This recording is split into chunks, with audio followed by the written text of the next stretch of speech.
రాజధాని నగరానికి అంటే అమరావతి నగరానికి ముఖద్వారంగా ఉన్నటువంటి మంగళగిరి ప్రాంతంలో కూటమి ప్రభుత్వం వచ్చిన తర్వాత తీసుకుంటున్నటువంటి వేగవంతమైన నిర్ణయాలు కొన్నిమంటూ ఈ ప్రాంతంలో మాత్రం కొత్త కొత్త ప్రాజెక్టులు వస్తూ ఉన్నాయి. గతంలో ఊహించిన విధంగా వస్తున్నటువంటి ప్రాజెక్టులు కొన్నిమంటూ ఈ ప్రాంతంలో ఉన్నటువంటి ఉద్యోగస్తులు, వ్యాపారస్తులు, అదేవిధంగా సాధారణ ప్రజానికం కూడా హర్షం వ్యక్తం చేస్తున్నారు.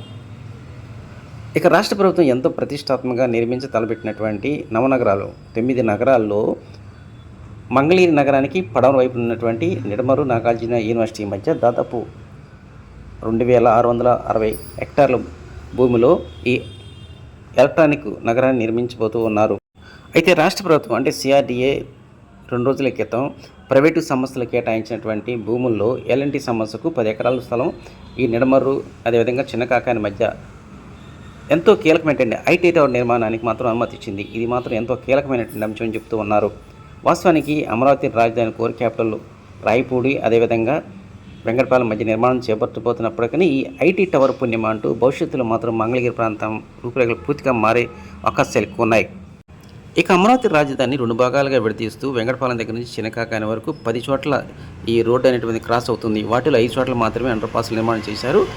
భవిష్యత్తును దృష్టిలో పెట్టుకుని రాష్ట్ర ప్రభుత్వం మిగిలిన 5 చోట్ల కూడా ఈ అండర్ పాస్ నిర్మాణం చేపట్టాలని జాతీయ రహదారుల సంస్థను కోరింది.